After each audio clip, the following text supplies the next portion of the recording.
if a business can afford to pay you your hourly rate, they're still making a profit on that. And so your hourly rate, whatever you're making now, multiply that by 3. That is your hourly rate as an entrepreneur, because you are profiting from the work that you're doing.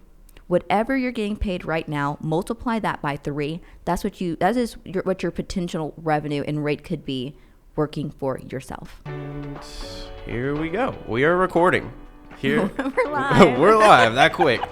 So we have a very, very special guest today, and someone who's very special to my heart, because not only do we work together in her business, but we also are, I'd say we're besties. I would say so. Yeah. We're best friend status for sure. Yeah, ever since the pickle shot, we've been best friends. Our lives are so commingled. It's a beautiful thing. Yes. So we have Briana Garza here this morning. She is the co-founder and operator of Chat Taste Food Tours.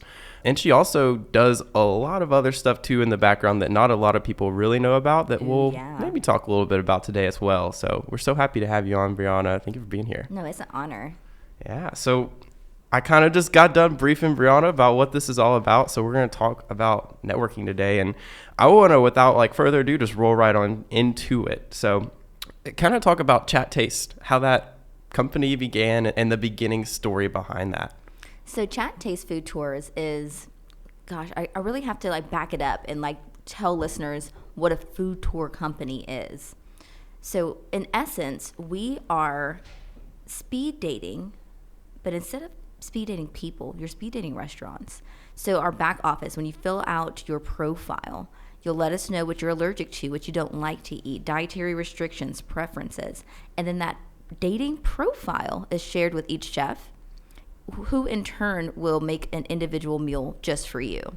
So that's what a food tour company is. That's what we do here in Chattanooga. We launched in 2019, and gosh, it's been such a journey. I hate to bring up, the 5-letter word, but COVID, man, it showed up with a vengeance in our journey very early on. But I'm glad you're doing this, because it was the art of connecting that kept us going. Absolutely. Yeah. Talking to people and figuring out I have this problem, and asking who can help me solve this. I love a book. Sorry, I get sidetracked here super easily. But one of my mentors, Harley Green, he told me to read Who Not How. Mm-hmm. And I'm halfway through it. And it just teaches you to ask this question: who can help me solve this problem, rather than asking, how do I do this? And that's something I hope to talk about too, because I think it's just really important. I think that's super important. And so I do a lot of things. You mentioned that outside of Chat Taste, I also am a professional pitch coach. I work a lot with the University of Tennessee at Chattanooga, their entrepreneurship community. And I tell every student that will listen, isolate your ask. If you don't know what you need, how can someone help you? Absolutely. I love that. Yeah. So the Chat Taste story, we started 2019, fall of 2019, Hayden. Talk about timing, right? Big dream. This is going to be awesome. We're going to quit our jobs and start a food tour company, and we're going to start in the off season to be ready to rock and roll spring of 2020. We are still waiting for spring of 2020 to be our time. Right. But I think now it's a story of resilience. Perseverance, yeah. For sure, that grit that goes into we're not going to fail. We're going to figure it out. We're going to pivot true to our brand. We're not going to go and do something super outlandish that we'll regret later.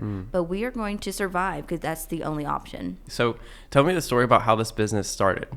I wish there was something more poetic about our starting, the initial intro to Chat Taste in the world, but it started kind of similar to how we met, just being out and being sociable. Chat Taste started as a conversation in a coffee shop. It was a group of friends, my friends, people that I didn't know, just kind of needed somewhere to sit and sat in our booth, and which is the Chattanooga way, just FYI. Yes. That is very Chattanooga for those listening. And the question for the table was, if you can do one thing for the rest of your life, exclude money, what's one thing you can get up every morning and do that you are super passionate about? And we had a few different answers. Mine was eating lunch. I want to find a way to eat lunch for a living. It's my favorite meal. The sun is at its peak time. People are coming and going. And this is before work from home. So you really didn't know what the people at the coffee shops on their laptops did, but you wanted that life. Yes. I wanted to find a way to eat lunch for a living. And it kind of became my slogan. We talked about it, teased out the idea, and it kind of died there. But when someone would ask me how I'm doing, my response would be, still trying to eat lunch for a living. And I do believe in the power of manifestation. And I said it so much that I met my first mentor. I love that. Oh my gosh, there's so much to unpack there. So I'm in a mastermind right now. I'm learning about goal visualization, manifestation, all those important things that people are like, oh, it's just so weird to do that. And it is. It's kind of weird at first. But you came up with this idea. And the only reason that idea was even born because you put yourself out there a little bit. Yeah, for sure. You were sitting in a booth with some random strangers who brought that dynamic in to be able to be curious about your life and ask you those questions. And by that, what would be an uncomfortable situation for most, your business and dream was born. It planted a seed for sure, and unknowingly. And, truly, now that we're entering, we're approaching year 4 in business, and I still hear the same thing that could be probably the biggest mistruth of entrepreneurship. And that is keep your cards close. Someone's going to steal my idea. If I tell too many people, they'll copy it. Who cares? Yeah. Like, you have to make yourself vulnerable enough to grow. Like, what are you going to do in that awkward stage of your business? Are you not going to vocalize where you're needing help, or are you not going to vocalize like weaknesses you have as a business owner and find help? There is a lesson to be said about going into a situation and being bold enough to say it aloud. Say it to as many people that can hear it. If they steal your idea, one thing they can't steal is being you. Absolutely. That identity that you bring to your business is like, I do tours. So full disclosure here, I'm a tour guide with Chat Taste. So I am a little bit biased, I guess. But I hear almost every single tour as I talked to Briana on the phone. She is just the nicest person. Or I hear, we went on a tour with Briana. We still will never forget it. We tell our whole family about that. And when you're starting a business, don't be afraid to tell people like what you're doing and what your goals are, because no one can replace you. Correct. Like no one can replace the goals that you have.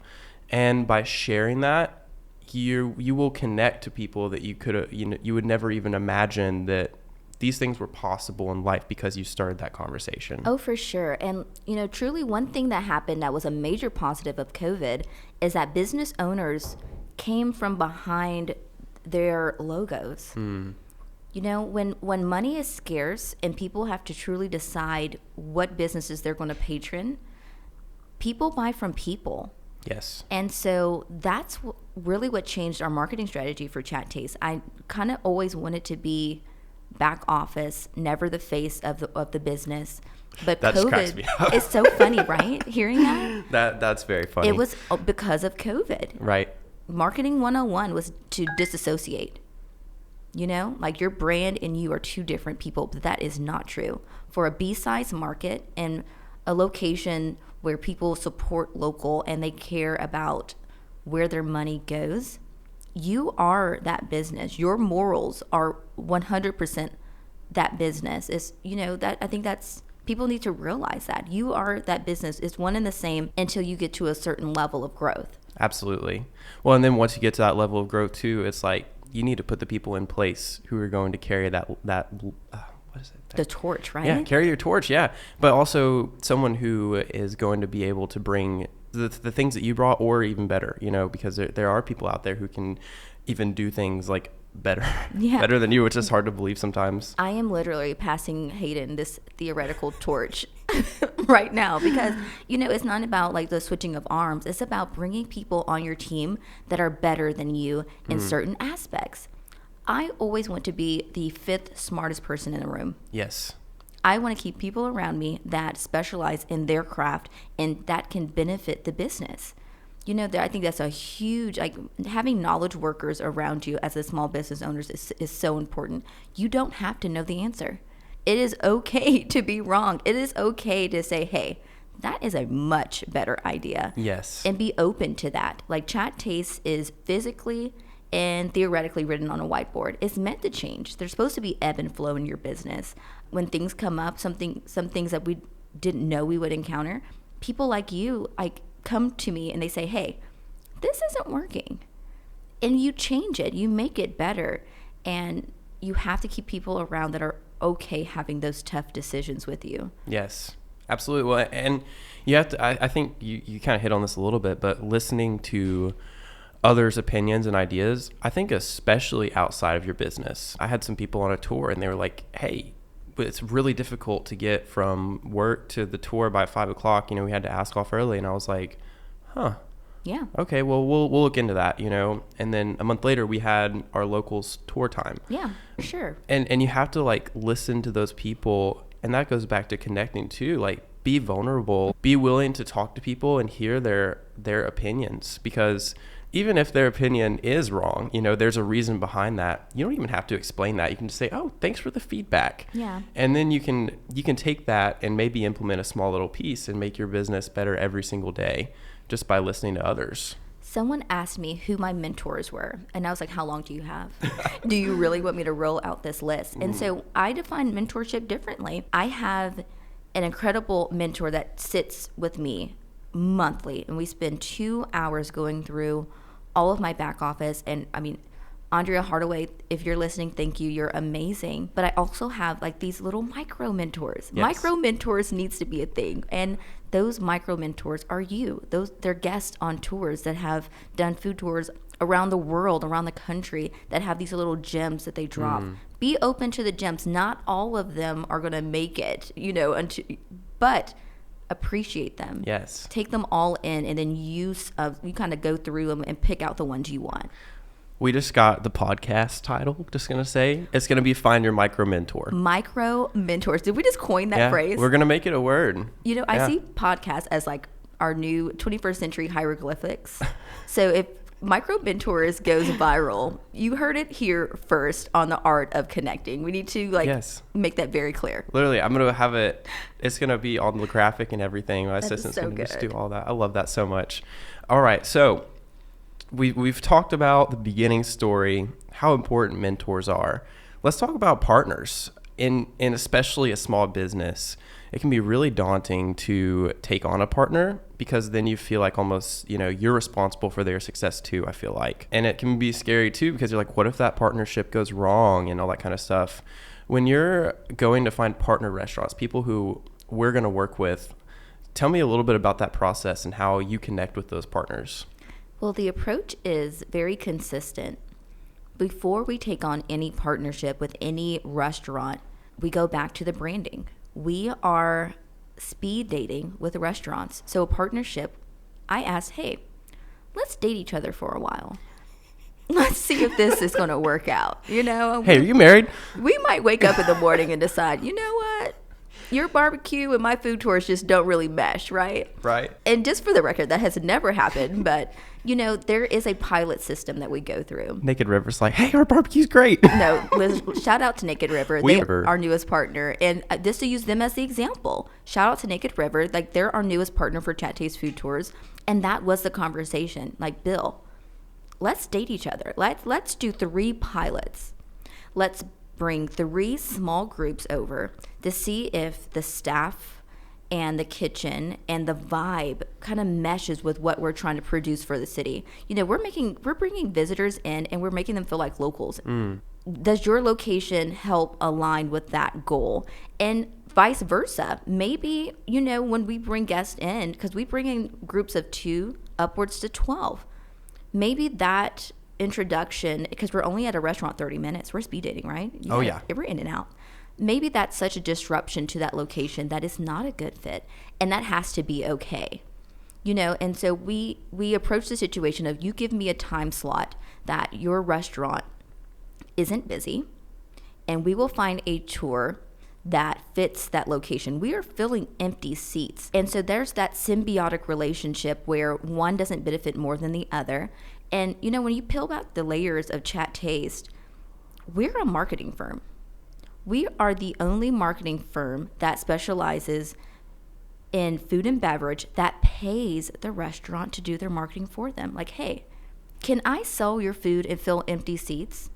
Yeah. Oh, okay. Then we're good. Let's date each other. Let's figure this out. But that's how the process works. But the pitch is symbiotic, and I think that's so important. So often it's very easy to see your end game as a business owner. This is what I need to be successful. But what does that partner need to be successful?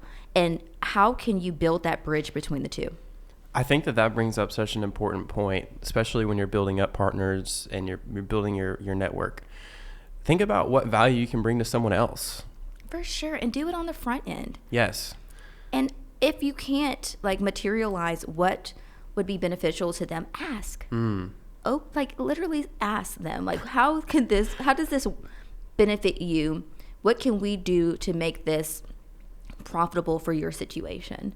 But Brie, that's so simple. It's sometimes you're scared. You're like, I know, especially when I was going through trying to start my business and everything, it's it can be really intimidating to ask somebody a question, especially when you don't know how it's going to be received. But that's the most important aspect. And once you do it once or twice, it becomes so easy. You're just how can I help you? Yeah. You know what people respect? What's that? Consistency. Do what you say you're going to do and do it every time. Yes. I have another mentor, and I'm just name dropping all these people. I love them. Do it. He's going to kill me, but I would say the most intimidating person I've ever met in my life is Tom Underwood. I love that guy. If Tom listens to this, I'm honored. Yes, listen. I'm going to send it to Tom. But, just to describe Tom, he's stoic in nature. He gets the job done. He's wearing so many hats. He's in charge of a huge, he's over a bunch of hotels in downtown Chattanooga. He manages a few restaurants. I mean, his reach is so vast. And during COVID, we established this relationship where, prior to the pandemic starting, we were going to do food tours together. COVID hits, and then, their staff is gone. No one's really in the restaurants. We're getting tours. They're trickling in at best. 2 people maybe. The entire month, we probably had 22 guests. Wow. The entire month. How long did you go without having a tour? Oh, listen, we can definitely get into that. All right, let's keep talking about Tom, though. Not that I was counting, but a whole 72 days. But I definitely want to circle back to that because I was listening to a podcast that probably ended all podcasts for me until The Art of Connecting. And I'll tell you that story in just a second. Oh, boy, I'm excited. I know. But it was Tom Underwood and I, just my small groups. We came in the same time, the days we said we would come in, and he saw the consistency. Even during, this hardship, I was showing up every single day. Yeah, I think COVID was possibly the most inconsistent time. Yeah. The hardest time to ever be consistent in something is there was so much just going on and cancellations and at its best. And our cancellation is still flexible. You're not feeling good, 24 hours, don't come. We'll see you on the next one. But can I circle back to that podcast? Yes, let's do it. That almost ended. I want to hear. I was listening to a podcast, and it was about small business. And listen, now I can tell when there's a podcast about small business development and they do not own a small business. I mean, the duck is barking. Stop it right now. It's pretty obvious that you are just reading a script and do not understand what it's like to be an actual business owner. But the podcast that I was listening to, the dog was barking, okay? Can we make that the title of this podcast? The duck is barking. The duck is barking. And the guy was on there, and he was just, he was interviewing a business owner, and he was talking about the impact of COVID. And he was saying how his profits had been cut in half due to the pandemic. And I was like, we're not the same. In order to get profits to be cut in half, you have to be making revenue. Right. So while the rest of us went 72 days, but who was counting, without any revenue, I can't hear you complain about your profits being cut in half. You are still generating business. You're making profit. You're still making a profit. So I was like, you know what? Podcasts aren't for me. I can't find, where is my niche? Where are my people?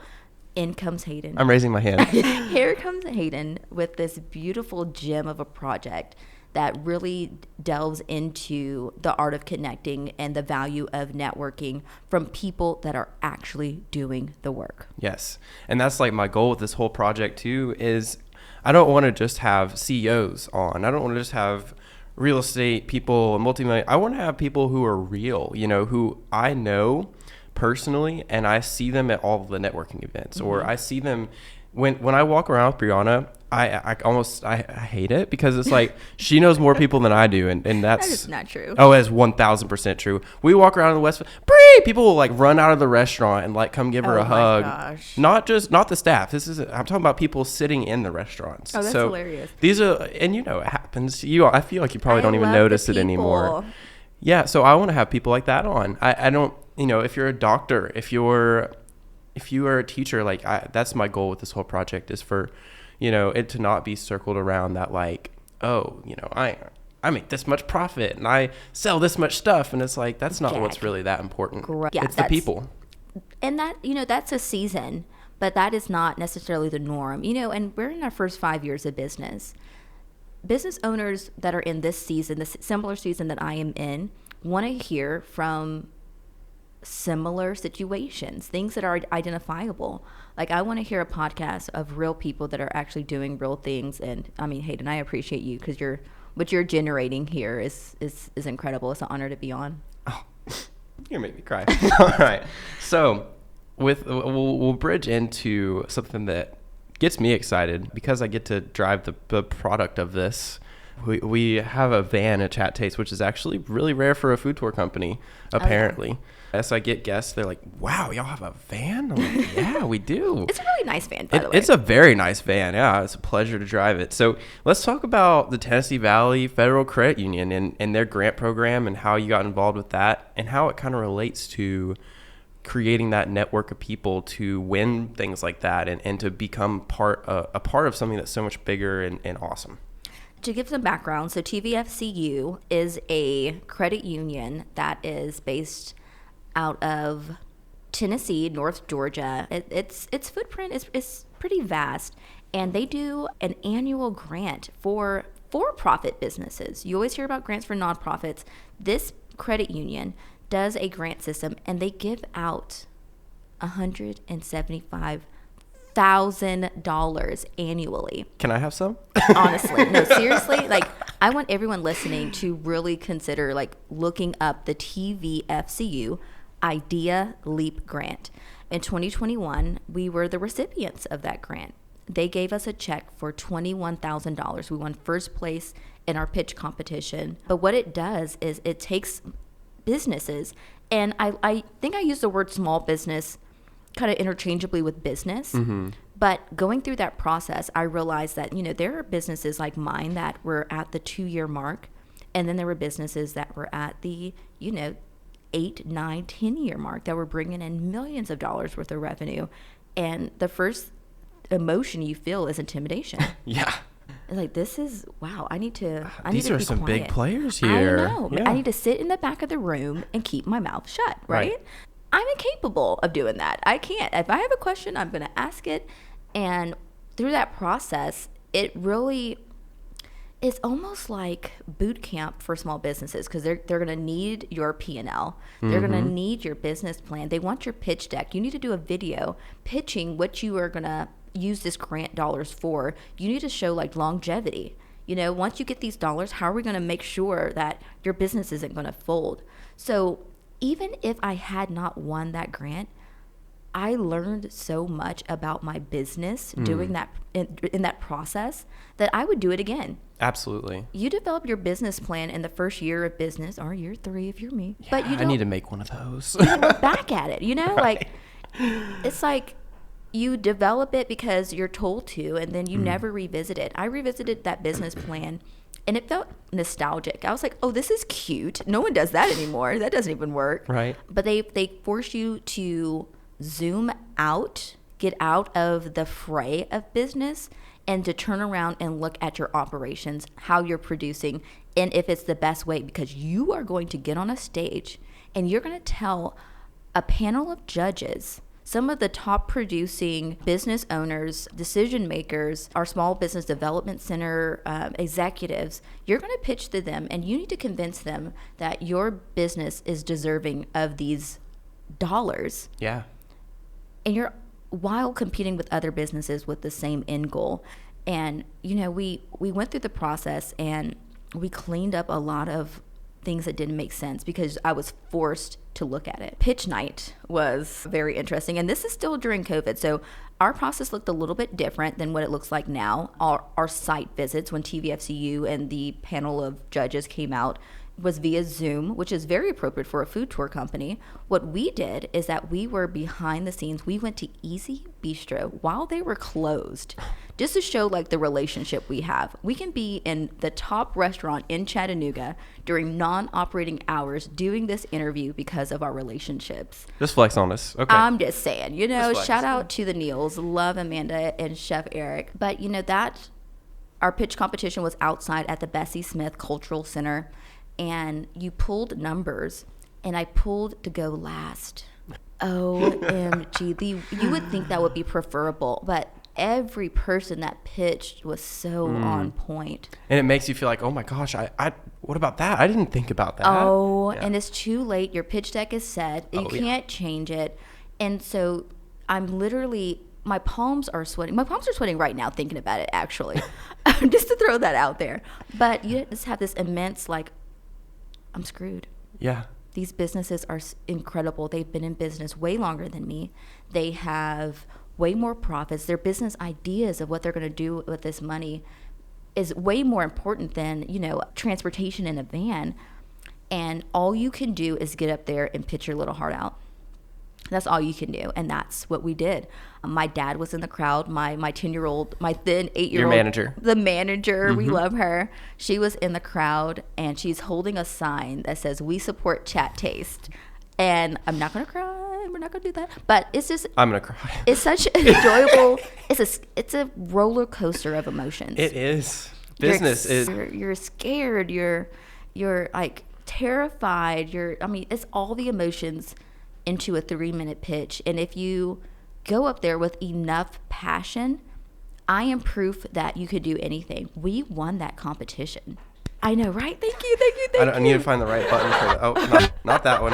There we go. We got a winner over here. But going forward, one thing that TVFCU did come back and say to me is that, hey, you are the only, in the 4 years that we've done this, you are the only winner that has asked us, hey, can I use your logo and do a thank you? So their logo is permanently fixed to our van. Right.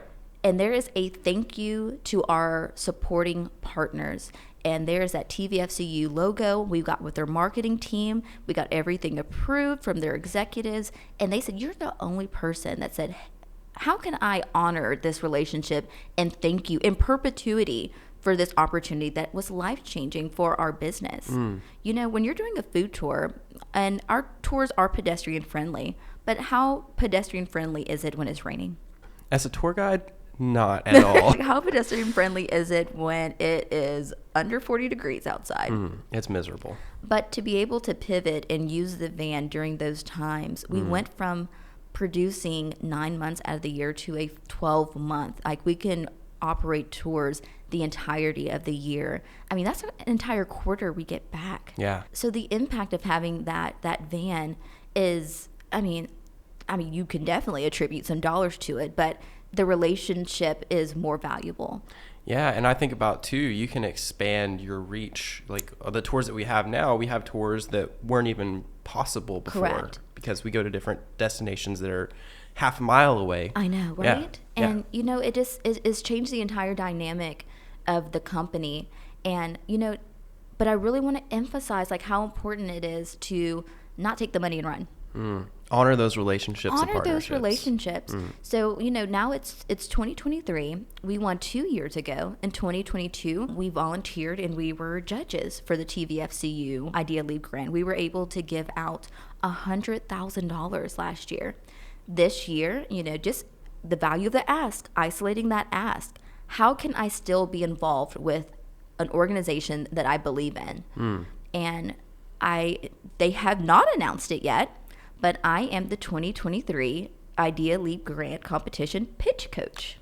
Yes, it's going to be so awesome. I'm excited to help those businesses get on that stage and overcome, that fright that comes with getting in front of people and pitching your heart out. Yeah. I think too, like with the pitch, I'm a pretty outgoing person, I guess. Oh yeah, 10,000%. Yeah, it didn't always come easy though. I've always, I guess, kind of talked to people a little bit, but I remember my first public speaking class, I was like sweating, like it was terrifying. And even like the thought of doing something like this 4 years ago, I would probably just be terrified. But now I'm like sitting in this chair, I'm like, I don't know, just push the buttons here and talk to people. It's a muscle. Yeah. That pitch, I actually am going to a Venture South meeting tonight. It's a venture capital kind of thing. It's like Shark Tank, but without the cameras. And I watch entrepreneurs go up and pitch their businesses at the startup phase each month. And, I talk to them and it's like, it's a muscle. It's something that is super uncomfortable at first, but then the more reps you do, you give it some time, you let it heal, then you do another rep. And I think networking goes in with that too. Like going to an event, especially if you're an introverted person, can be terrifying. Like for sure. You don't know who you're going to talk to, but you just go. Just go. Yeah. And, I hear all the time, small business owners say, well, I'm good at the product. Like I can produce, but I'm not a salesman or I'm not a saleswoman. You got to find that balance. Yeah. Like unless you're volunteering for your business. Unless you're running a for-profit nonprofit. Exactly. Unless this is 100% volunteerism and you've secretly won the lottery and don't want us to know. Yeah. You have to find that balance, and no one can deny the growth that comes with being uncomfortable. Absolutely. And you have to be comfortable being uncomfortable. Correct. Which is like such a weird place to be, because it's like, yeah, people are going to rewind that part on this podcast. Like, what did they say? Yeah, yes. You've got to be comfortable being uncomfortable. It's so right. If something's not working, you've got to pivot and you've got to get uncomfortable. Like if you've been in business for 20 years. Yeah. And I think, what was the company? I'm trying to think. You can take any company that's gone out of business because they didn't change with the market. But, you get comfortable with that one thing that you're really good at. Well, if your sales start plummeting or your customers are starting to become unhappy, you have to get uncomfortable. Correct. And do something a little different. It doesn't mean you should go and like change your whole business model. We shouldn't turn Chat Taste into, song and dance. Yeah. Like, no. Yeah, absolutely. But you still can make those little tweaks and get uncomfortable.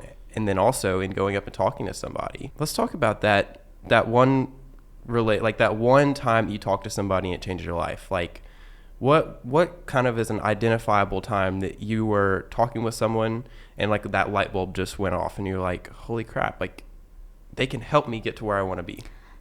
Well, that answer comes in the form of Lex Ryan. He's part of one of my micro mentors. He's not a micro mentor. He's a mentor with a capital M, because he's a macro mentor. He's a macro mentor. It was during a networking event with the Chamber of Commerce, and I was really struggling with defining what my company was.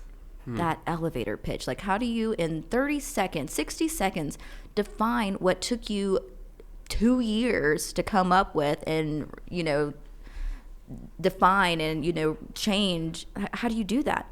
He said to me, hey, you tell me if I'm wrong. When you bring people in for your food tours, you're introducing them to those restaurants, right? All right. Well, you're right. Even if they've been there before, when the chef comes and makes something personal for them, they've never had that before because it didn't exist before, right? Or right? You're right. And, this is an easy test. He was like, you are a marketing firm. Food tour agency is your cover. That's what keeps it warm. People can digest the fact that you're a food tour agency, but what you really do and where you can really make your money outside of customers booking those tickets is marketing these restaurants and finding ways to fill these seats. You're doing it in one way, but how else can you stay true to that brand and fill those seats when people aren't there? And that goes with the digital marketing dynamic that people don't realize we offer. The SEO management, the email campaigns, the social media that we provide partners that require it. And a lot of that is on a barter system. You know, if you need additional marketing services from Chat Taste, that restaurant has the opportunity of reducing our wholesale rate so that we increase our profit margin. So restaurants that don't have like a budget item for marketing, we become that itemization, and they are paying us essentially in food that we in turn sell to the customer at a higher rate. That's awesome. And it's worked out for us. But it was in that moment that I said, you are a genius. That's just that light bulb. And it's like, when I could probably say 100 times that I've had that like conversation with somebody that just changed the way I thought. But man, those conversations are just, you look back on that and you're like, wow. Where would I be without that? Yeah. And that conversation wouldn't have happened if I was at home concerned that, you know, if I tell people I'm starting a food tour company, someone else way more qualified, you know, and will go and do it before I do. You have to be vulnerable. You have to be boots on the ground. Yeah. You know, like go out and make it happen for yourself. No one's going to gift it to you. Side thought. If you want to start a business, you want to start a podcast, you want to start whatever, this is kind of my challenge to you. Go out there and talk to 20 people who have done it. Mm-hmm. If you talk to 20 people and tell them, hey, I want to start this, just literally cold message them on LinkedIn, find their email, reach out to 20 people who have done what you do, or go and experience it. Like if you're starting a food tour company, go to other food tours and do your market research. That right there alone, telling 20 people what your goal is, what your dream is, what your vision is, it will basically launch it into light. For sure. I have no doubt about that. You'd be shocked how many people are willing to help people, even if it's a conflict, even if it's within the same sector, the same industry. People, what I've found is that people are interested in helping others. Like this internet perspective of humans is that, you know, we're mean and we're nasty, and I just have not found that to be true. I have had so many people that literally just jump out of their way to help me do stuff that feels like I should never be doing. Like I want to get in real estate investment, and it's like you think about, oh my gosh, like this is such a huge world. It's a big thing, like all these big shots. This guy that I'm sitting next to makes whatever amount of money per year. It doesn't even matter. It's not about the money. You're sitting next to this guy and it can be intimidating. But if you literally just remember, like, these are all humans. You smile at the person, you say, hey, this is what I want to do.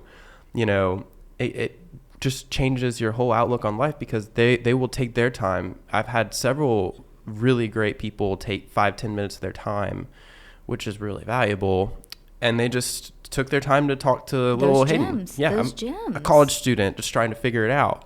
And that is what you need to do, especially when you're trying to start something. Micro mentors, y'all. You heard it here first. The Art of Connecting coined the phrase micro mentors. It's important, guys, like to just make that conversation. And like to your example, to your point, Hayden, that guy sitting next to you was you at some point. You don't start at the top. No. But you do have to start. Yes. Get started, y'all. Man. You got your motivation. Man. We need to call it the art of motivation right now. The art of just taking that first step. Crawl. I mean, inch your way. Like, literally. Forward is forward. It doesn't matter the pace. It doesn't matter how fast you go. Move in the right direction. Yeah, and just ask for help, you know. The internet is a useful tool, and I mean, I know social media kind of has a positive and negative connotation in terms of how people use it, but use it as a tool. If you're on social media and that is your network, that's another form of your finding your village, people that will support you. Make your ask on there. Like, if we are definitely still interested in what you cooked last night, but maybe that status can be, hey, I'm looking to start a business. I mean, does anyone have a business plan template that they're willing to share? There's so much technology that exists. The thing that you're struggling with probably exists in a digestible way, but you have to make the ask. Yeah, and I think also it's really important to remember, like, right now is the best time we have ever had in human history, in the history of the world, to start something. For sure. In my pocket here, I have access to a whole world of people. And information. And it can be overwhelming. But as far as like the social media thing, like I just posted the Daily Nugget. If you don't follow our socials, go follow Art of Connecting podcast on all the stuff. But I post a nugget each day, and the last nugget I said was, don't be afraid to reach out to somebody on LinkedIn, Instagram, whatever. Send that DM and ask a question. Mm-hmm. Don't just send like, hey, I love your stuff. It's like the guy's going to read it and be like, thanks, Mm-hmm. Hey, I love your stuff. How do you do this? Or, hey, I love your stuff. Do you know anyone who? That right there, asking that question will lead to a response that can lead to a conversation. And, another thing that we don't like to discuss is like paying for a consultation. Yes. If someone has been in their field for 5 years, 10 years, 15, 20, they have developed so much information, but they've spent the time to develop that knowledge base. They've curated their craft, and that does require resources, education. That the networking can be free. Sometimes it's not. Mm-hmm. Just saying, hey, if you don't have someone that can connect you with them, asking that question and then saying, hey, can I pay you? What is your hourly rate for a consultation? Can I get 30 minutes over your time? What would that cost me? And what I've found is that most people will say, don't worry about it. Yeah. But if they do charge a consultation rate, that is an investment towards long-term success. Yes. David Olds, if you're listening to this, I'm very honored. I don't know if you will or not. I was at an REI meetup, real estate investment meetup, and he was talking about, he charged $350 an hour for his time. Mm-hmm. And when he gets that consultation phone call, it's like, oh, like, I don't have time for this. So that's hard to even imagine, like $350 an hour, like sign me up. I'll run and answer my phone. Yeah. You're getting access to someone who is worth more than $350 an hour. That tells me that if he doesn't want to pick the phone up for $350 an hour, he's worth more than that. Correct. He's undervaluing his time. So you are getting access to that. And if it's $150, you can go and re-earn that if you're a server in half a night. Right.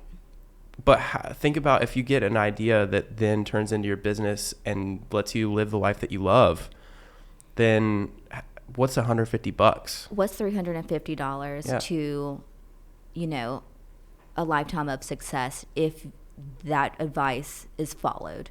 And be okay investing in yourself. That's what you're doing. People see it as, and perspective matters so much. Mm. You're not putting $350 in someone else's pocket. You are investing $350 into your business, into your craft, and into your success. And if you look at it that way, it is so worth it. The best investment you can make is in yourself. Immediately, yes. The S&P 500, it's going to go down. Mm-hmm. It's going to go up, it's going to go down. Houses are going to go up, they're going to go down. But, you have yourself, and that goes back to like health, like staying healthy and eating well, which sometimes I struggle with. We eat a lot of great food. You do to our company. Yeah, absolutely. But I think that self-investment is one of the most important aspects. And then self-investment can also be investing in others. Yeah. By spending your time to help someone else, bringing them business without asking for a return. Yeah. Bringing something to their attention that they didn't know about, that is investing in yourself as well, because you're building up your own personal value and your own personal brand. And when that person may have something that they need help with that you can do, then you're going to get that phone call. For sure. And Hayden, if we have time. We do. Can we talk about something that like really I love the idea of, but also struggle with? Yes. Due diligence. I think that due diligence is a journey, and I think it's absolutely on a spectrum.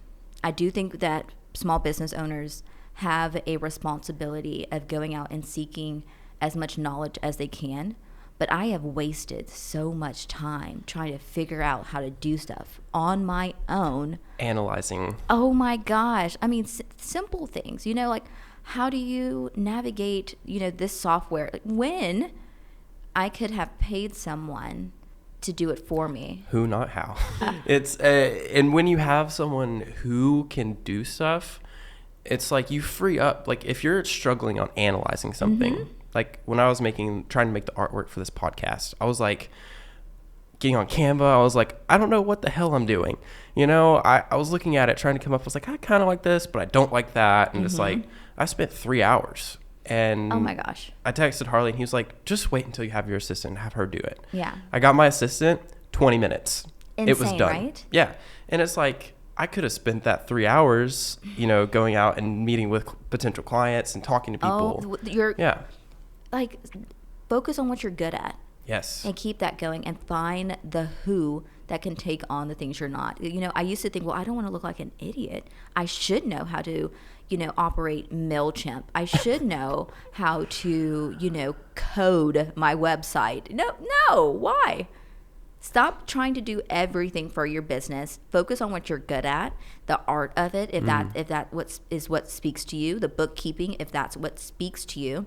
And then that's what gets you excited. Yeah, outsource the other resources. Due diligence is important to get started. You do have a responsibility to understand the health and what your business needs.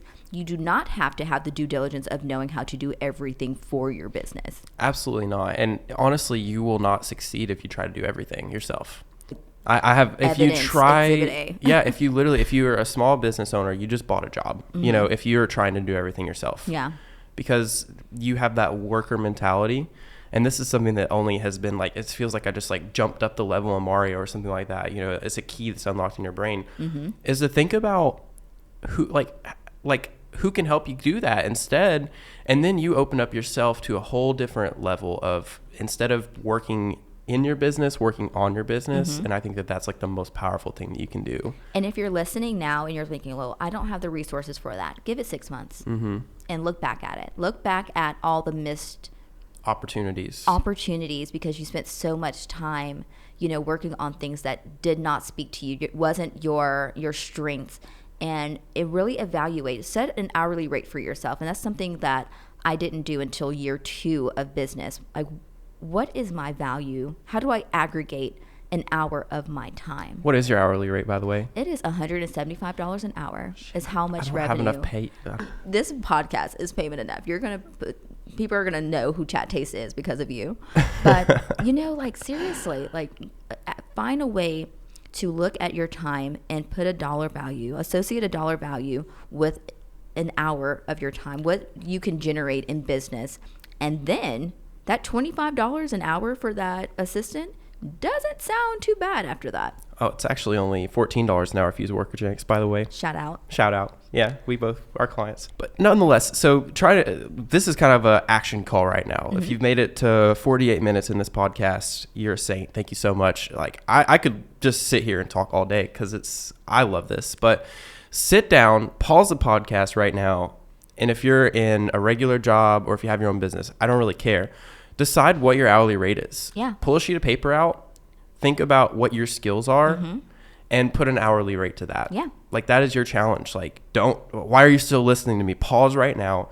And just by doing that, it will change your mindset. If you're a regular, you know, if you're a W-2 employee, you're going to go and think, hey, how can I delegate this task to someone else then that'll lead to a promotion because you're specializing yourself. Right. If you have your own business, you know, it's going to lead to that conversation of, well, I just spent 10 hours yesterday on my QuickBooks. I could have been prospecting and I could have been working on my clients and growing. Yeah. So just think about those things and ask who in your network can help solve that for you. And your life will literally just be so much better.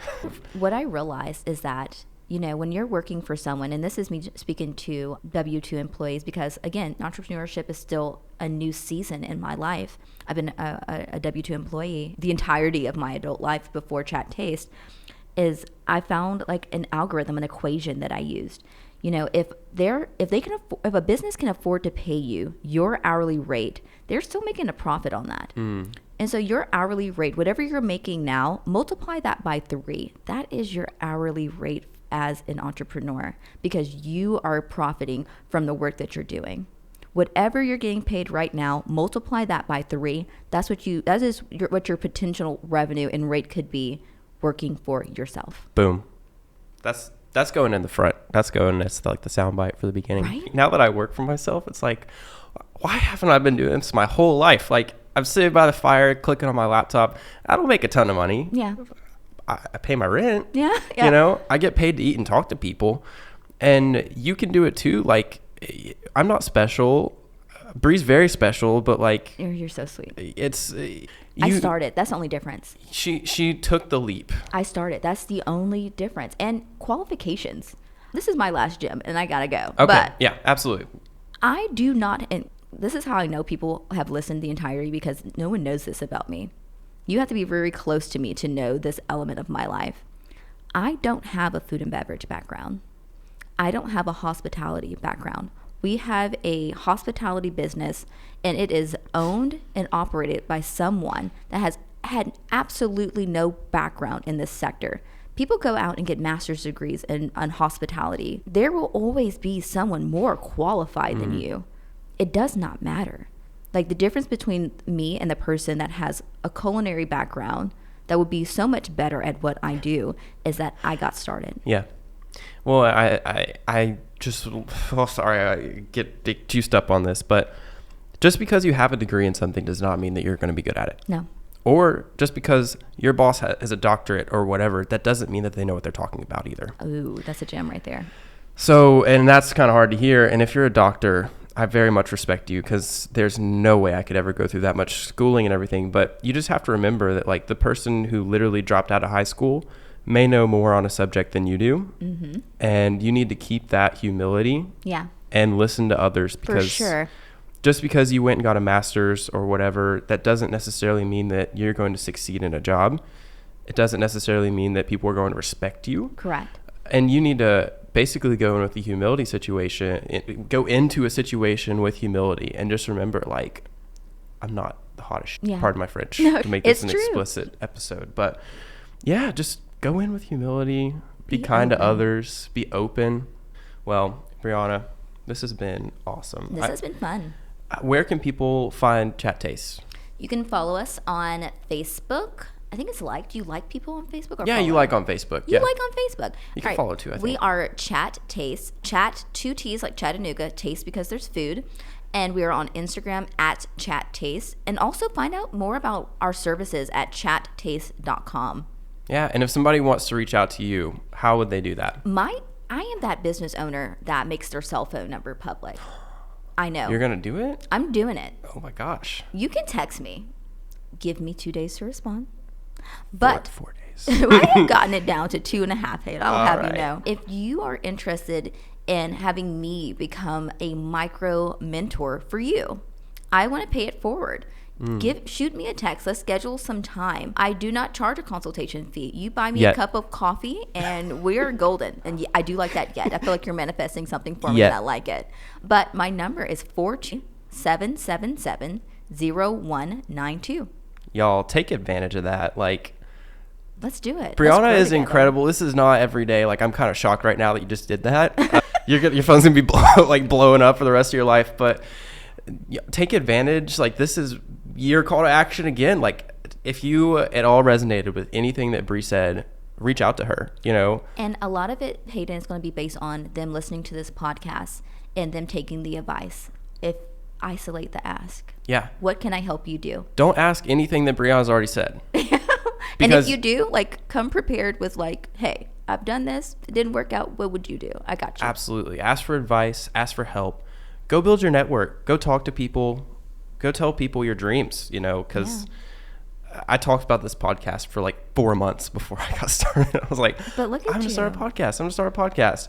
But I finally did it, and we're here now. I've seen the lineup. You have like some heavy hitters like coming out. Like, you are impressive. We're going to, if you're listening to this, just stay tuned, because like there's going to be so many different pieces of advice that I know I'm going to grow from. And I'm just so excited for all that's going to be happening here, and really to bring value to your life. If I can help one person to get out there and just go and talk to somebody, and I hear that story in 10 years of, I listened to Briana and I heard that story and I started my food tour company in Austin, Texas, or wherever you are, and now I do this, that's all it's about. Well, they wouldn't hear me if it wasn't for the art of connecting. That's right. Well, with that note, follow me on social media, please. It's the Art of Connecting podcast on Instagram.